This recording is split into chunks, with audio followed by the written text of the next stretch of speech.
Welcome back to Kentucky Budget Prepper. I'm going to talk about a few things. One, the alternative communications if something ever happens to our grid. If we ever lose cell service, ever lose the internet, how do you plan on talking and getting a hold of your friends, neighbors, family? How can you call for help? Well, one way is you can get your ham radio license like I have mine. I only have the technical level right now, technician level. I'm working on my general. I got these cheap Baofeng.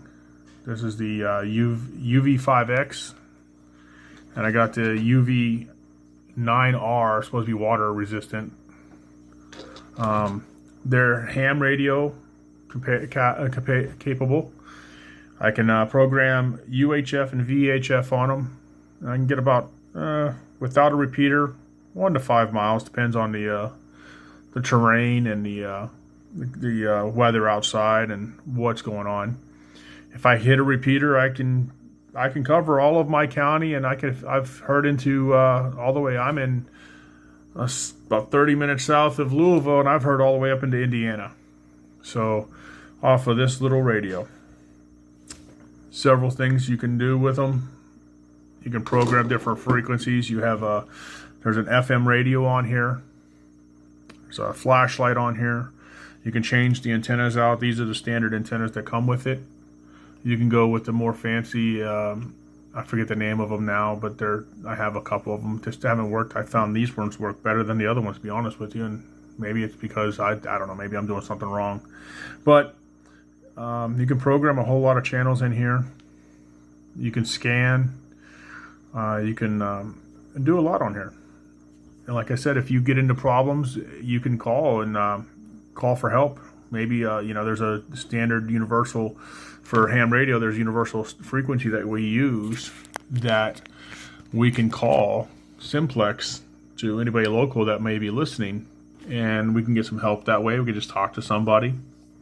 You can also get the weather channel on here, so you can see if there's any severe weather coming your way and you've lost power to the house. You can hear with this. Now this will last on this battery, so it's older. It's a few years old. It lasts me about 6 hours. This one I haven't really played with it yet. I just got this one recently, but it's got a longer life battery. I think it's a 22 milliamp or amp hour or something like that for the size of the battery. It's supposed to last longer. There's obviously better name brands. There's Yaesu, there's ICOM, there's Kenwood. There's a whole bunch of other ones out there. There's you can get Anytone. I'm going to forget a bunch. Anybody who wants to leave anything in the comment to assist with this. You can get the different books. This was the one book I got for technician class. It's an easy way. Pretty much tells you all the right answers in it. Highlights everything for you. To be more technical, to actually learn through ARRL, Amateur Radio something League. What is it? Amateur Radio League. I forget. I always mess it up. I'm sorry. I'm not the greatest broadcaster yet, so give it time. I'll get better. But anyways, you can go on their website and you can order this. You can also get this on Amazon. This goes into a lot more depth and in detail to give you exactly how ham radio is supposed to work, why it works, what frequencies, what times, what type of equipment, antennas, everything. It goes through everything that you need. It's a good thing to do. Another thing you can get into is, if you're not wanting to take your test, because to operate these, you can listen on ham radio frequencies all you want. You're allowed to listen all that you want. As soon as you press that little button and talk, though, you have to have a license. The FCC, you take a test, you study these books, you take a test. It's a 35 question test. 35 question test. A volunteer examiner gives you the test. At the time, I know that they just raised it or about to raise the fees, but when I took it, it was $15 to get my technician license. That was to take the test. That was the administration fees and everything like that to go ahead and file. You pass the test, then the examiner sends it off to the FCC, and a few days to a few weeks, your call sign. Call sign is just a fancy word, a fancy thing for our designation of what and who we are, where we're at. Just looking at the call sign, you can find out what country they're in, what region of the country they're in, pretty much. And, you can tell if they're a newer ham or not. I am obviously new. I do not know everything. I do not claim to know everything. I am still learning. I'm in the process of trying to get my general, but man, is it a lot more technical. And with life, it's hard to get buckled down and study. But to transmit on these, again, you must be licensed, but you do not have to be licensed to listen.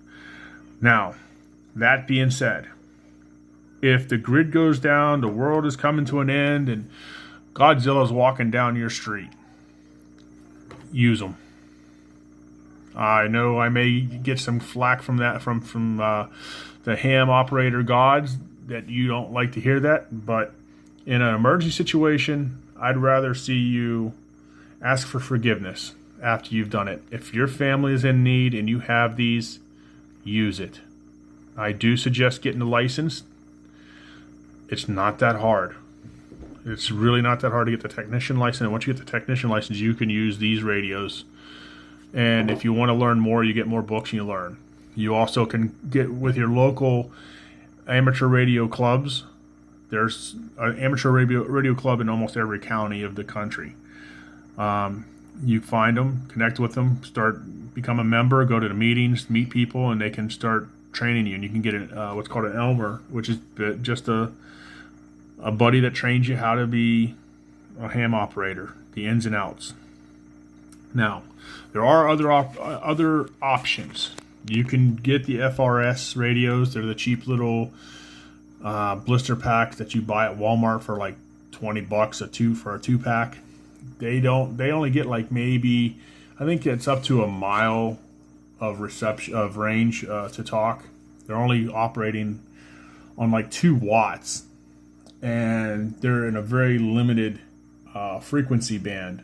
They're on the UHF band, but you only operate between, and there's only a certain channels in these frequencies, but it's between 462 and 467 megahertz. So in between that, there's just a small little bit of frequencies that you can use in that.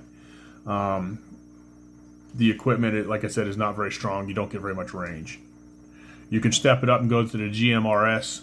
That's the General Mobile Radio Services. The FRS is Family Radio Service. I don't know if I said that, but the GMRS is the General Mobile Radio Services. Again, that's in the 462 to 467. There's only I think there's 16 stations or frequencies in there that you can use. Some are for, you can get up to 2 watts to be used on frequencies, and you can get some of them that have repeaters. The GMRS has repeaters throughout the country. You can look it up online, find a GMRS repeater list, and you can program it into those. Some of them, some I think actually come pre-programmed, so I'm not into the GMRS as much. I'm still learning the ham radio, to be honest, so I'm still learning that. The range for those, for the HTs, the handy talkies, the little walkie-talkies, is about 1 to 2 miles. Again, you can get a 50 watt mobile, up to 50 watt mobile, and it's a bigger that mounts in your car, or you can actually just set it up on a desk in your house and use it as a base. And that can, obviously that'll get you out to 20 miles if you can, depending on the repeaters and the height of your antennas and stuff like that. But again, it gets a lot more technical. The ham radio, I say if you can do it, yes, the equipment can get pricey. I'm looking at it. Besides these 2 radios, I have a mobile unit that's, it's just in the 2 meter band, and it's a Yaesu 2980R, and it's 100 watt. I have a antenna that is a J-pole antenna, and I get pretty good reception on it. I get pretty good distance, but again, I'm hooked up to the repeaters. I can attach to my local group's repeater, and it extends my reach and my footprint even farther. But I'm in the process of looking and taking my test for the general, which means that I can then move into HF, high frequency. High frequency is whenever you get to be a true ham operator in some people's eyes. Then you can start playing with international play or DXing, where you get to talk to other countries. I haven't got there yet. The radios, yes, you can get them. They're anywhere from $400 to, I think I saw some for $8,000 or something like that. The one I'm looking at is the Yaesu 991A. It's a all band. It has the UHF, VHF, and HF all in it. It's a $1,200 radio. Obviously, I have to wait until I get the money together, being on a budget. The reason I want to go with that one, though, and I'll try and get a picture, and I'm not very good at it. I'm not guaranteeing that it'll be in here, but I'll try and add it in. I don't know if I can or not. I'm trying to figure that out. If not, I'll try and put a link on the bottom to one of like the supply places that you can buy the radios for it. But the reason I was looking at the Yaesu 991A, and this is just my personal preference, you know, you're going to get the true believers saying that the ICOM 7300, or what is it? I think it's the 7300 anyways, is the big boy. That's the one you should go with, blah, blah, blah, for HF. But in my realm, I'm trying not to buy 5 different radios, mobile radios or base radios, to do what I want. The Yaesu 991A being all-inclusive, it's one radio can do, like I said, the UHF, VHF, and HF. So I can have it all in one box instead of having multiple radios. But again, that's just my personal preference. It's up to you. I definitely think that you need to come up with a different alternative communication plan, because, and even if you look in the past and you can look in the history of this, anytime there's a major natural disaster or anything, even whenever 9/11 happened, the cell phone towers were overrun with usage, too many people at one time, and it pretty much collapsed it. So you couldn't make a phone call on your cell phones. And let's be honest, how many people out there still have landlines? I'm sure there's some out there that do, but I know I don't have a landline to my house.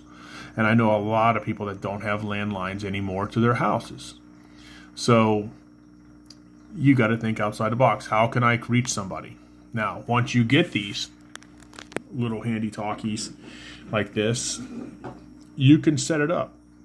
You can have it pre-programmed and ready, charged, and put it in, like my wife's gonna have one in her car. When she gets off work, if she's trying to get home and something's going on, she can get on the radio. She's gonna know the frequency that I'm gonna get onto if something's going on, so we can talk to each other all the way home. As long as the repeaters are up. If the repeaters are not up, once she gets into a certain range, she can start trying to call me at that time. Same thing if I'm out and about, I can make a call with it and get a hold of somebody. I am going to put a mobile unit in her car that has it's 100 watt with an external antenna on the outside of the vehicle. That will extend her reach where she could, from where she's working at. She's about 20 some miles away, I think it is, to her job, maybe 30. And she would be able to talk to me on the mobile coming home. And vice versa, if I'm in the vehicle with it, I could talk to her. So, again, you come up with these alternative plans. I don't care if it's just having the Gmrs or FRS or even CB. CB is still out there. It's not just for truckers. So a lot of people sit around and use it. But come up with a plan and implement it. If you have friends in your little network around your neighborhood, have them get the radio so you can have the same plan, so you can talk to each other. So if something's going on, you can contact your friends for assistance, or they can contact you for assistance. If something happens, you want to have that line of communication. And I believe that radios, because when cell towers go down, these radios will still work. The only way they're not going to work is if we have an EMP or something like that, something crazy. But, you know, that's a one in how many chances that it's going to happen. Mostly we're worried about tornadoes, hurricanes, floods, maybe, you know, something more drastic, but mostly it's natural disasters. So if you can afford it, You can go on Amazon and find these. I think I got this one for like $25. This one with the mic, the mic that which I'll show you on another video how I'm setting this up on our kit, if you will. And I think this one was like $40 with the mic, $45, something like that. All off Amazon. It was here in a couple days. You need a programming. You can program these off the face because it has keypads. You can go online and you can find the all the local repeaters and all the frequencies for your local area online, and then you just program it here. You can also, the easiest way to do it is a programming cable that you plug into your laptop or your computer, and you just plug it into the radio. You type in on the program, it's like an Excel spreadsheet. You just type in all the information, the frequencies, the tones, and everything you need to operate it. So this works, so you can talk to someone and listen. And then once you do it, you just download it onto the radio and you're programmed. Channel mode. As mine has, let's see, I'm trying to do this. Scanning begin. As you can see, it's scanning on that frequency, on that channel. There you go. It's already, I got frequencies already programmed. It's already picking up, and it's right now there's not a lot of people talking, but there's days that there's just a lot of chatterbox on there. And like I said, you're gonna get decent distance with it and good range to talk to people. Again, I am no expert by any means. I am still learning. If anybody has any suggestions, I do suggest you go on to Ham Radio Crash Course on YouTube. He has a great video library. He is very super knowledgeable about everything on here. I'll try and leave a link in the description. He has everything you need, from the technician all the way up to extra. He has reviews on all the radios. He has everything you could think of, different type of radios, different everything. He's a lot better off than I am. He knows a lot more than I do. But just my little 2 cents, I believe as a budget prepper, these are a great radio to start with. All right. So again, come up with a plan, implement it, practice it. And I say this again, don't just buy these and store them away and never touch them again, because then whenever it comes time and you have an emergency and you need it, you won't know how to operate them, you won't know how to program them. So my suggestion is, when you get them, practice, watch some videos, program them. Then if you go for your license, once you get your license, you can start talking on it. Go find a local group, get with a Elmer so he can show you how to use it. If you're going with the GMRS or the FRS, get the radios. The GMRS does require a FCC license, just like the ham radios, except for the GMRS, you don't take a test. You just pay $70 online, and your whole family can use that license to talk to each other on radios, but they have to be GMRS rated and licensed radios. Ham radio, just you are licensed. Just you. Now, as I sit here, my son's sitting across from me. If I was on my radios talking, I could let him talk under my license on my ham radio, but I have to be here in control. Where an GMRS, you just have one license and it covers your whole family. The FRS, you do not need a license. The radio has its own license, so you get to talk and have fun on it. But again, you got limited range, limited power, and just the equipment's not as nice and as durable. But again, make sure you know your product, just like anything else in your life that you do. Any skills, medical, radio, mechanic, I'm an electrician doing electrical work, and tactical stuff. You have to practice or you lose your skills. Practice, practice, practice. All right. Anyways, this has been the longest video I've done to date. I hope you guys like it. If you do like it, please give me a thumbs up. Subscribe and share it. I'm trying to grow my channel. I know I'm not the best production guy, but I'm working on it, trying to become better. And more videos to come, and I'm hoping to be better. I'll have more updated radio videos coming in the future as I get more equipment But again, this is pretty much all I have except for my base unit, which is in my room on my desk attached. So again, get what you can when you can and what you can afford. Don't try to kill yourself. This is Steve with Kentucky Budget Prepper. Stay safe, stay vigilant, keep the faith. I'll see you soon.